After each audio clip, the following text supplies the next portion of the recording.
आदेश। जय श्री महाकाल। क्या आप भी किसी भी साधना को बीच में अधूरा छोड़ देते हैं? क्या आपके मन में भी ये प्रश्न आता है कि यदि अधूरी साधना छोड़ देंगे तो क्या नुकसान हो सकता है? क्या ये सही है या फिर ये गलत है? तो आज के इस वीडियो में हम आपको यही बताएंगे कि यदि आप कोई भी साधना, कोई भी सिद्धि शुरू करते हैं और उस साधना को या सिद्धि को आप छोड़ देते हैं, बीच में जाप करना आप रोक देते हैं, तो इसका परिणाम किस तरीके से आपके जीवन में घटित होता है और किस तरीके से आपके जीवन को प्रभावित करता है। जब आप कोई साधना करते हैं और किसी कारणवश आप चाहते भी नहीं हैं कि आप उसे छोड़ें, लेकिन किसी कारणवश आपकी वो साधना अधूरी छूट जाती है। आप अगर संकल्प लेते हैं कि मैं 11 दिन तक जाप करूंगा, इतना इतना जाप करूंगा, और आपने सिर्फ 2 या 3 दिन जाप किया और किसी कारणवश आपकी वो साधना छूट जाती है और आप उसे नहीं करते हैं, तो इससे ये होता है कि वो जो शक्ति है जिसकी आपने साधना करना शुरू की थी और संकल्प भी लिया था, वो नाराज हो जाती है और एक तरीके से रुष्ट हो जाती हैं।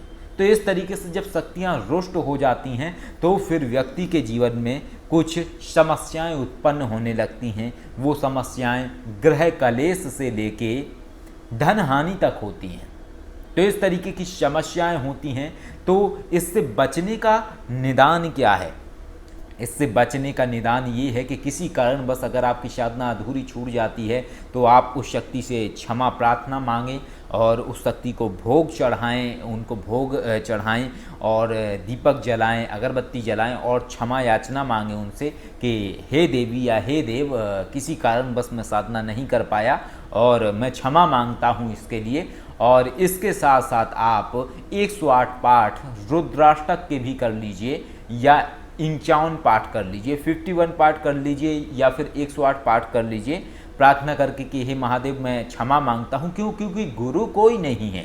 बहुत सारे मनुष्य अपने आप को गुरु समझते हैं, तो गुरु कोई नहीं है। गुरु सिर्फ आदि गुरु महादेव हैं। तो आप महादेव से प्रार्थना कर सकते हैं और क्षमा याचना मांगे, तो वो एक तरीके से गुरु हैं और आदि गुरु कहा जाता है महादेव को। तो इस तरीके से रुद्राष्टक पाठ करके नमामि शमीशान निर्वाण रूपम विभुम व्यापकम ब्रह्म वेदेश्वर रूपम, तो ये रुद्राष्टक है, इसका आप पाठ कर लीजिए, 108 पाठ कर लीजिए और प्रार्थना कर लीजिए कि ये आप क्षमा याचना मांग रहे हैं जो साधना आपकी अधूरी रह गई या खंडित हो गई उसके लिए, और इसके बाद उस साधना को आप पुनः प्रारंभ कर सकते हैं। इसके कई सारे कारण होते हैं, जैसे कई बार आपने साधना शुरू की, कहीं आपको जाना हो गया, या कई बार कई सारे लोगों के साथ ऐसी समस्या होती है कि वो विवाहित होते हैं और उनसे इस तरीके की भूल हो जाती है कि वो साधना में ही ब्रह्मचर्य तोड़ देते हैं। तो फिर ऐसी समस्या के लिए थोड़ा सा दंड ज़्यादा हो जाता है और उसमें फिर शक्ति जो है वो व्यक्ति को ज़्यादा दंड देती है। तो इसके लिए फिर उस व्यक्ति को जो रुद्राष्टक पाठ है उनकी संख्या बढ़ानी होती है। 508 रुद्राष्टक पाठ कर सकता है व्यक्ति। एक दिन की बात नहीं है ये, 2 या 4 दिन में भी 508 पाठ रुद्राष्टक की कंप्लीट कर सकता है। तो इस तरीके से जब आप किसी साधना को अधूरा छोड़ देते हैं तो इस तरीके से शक्तियाँ रुष्ट हो जाती हैं और अप्रत्यक्ष तरीके से आपके जीवन में समस्याएं उत्पन्न होने लगती हैं और धन हानि, स्वास्थ्य हानि, ग्रह कलेश, इस तरीके की समस्याएं उत्पन्न हो जाती हैं। तो इसके लिए कोशिश करें कि आप साधना ऐसे दिनों में शुरू करें कि जिसे आप पूरा कर सकें जब आपके पास वक्त हो और कोई भी ऐसी समस्या या ऐसी कोई भी व्यवधान की स्थिति ना आए जिससे कि आपकी साधना छूटे।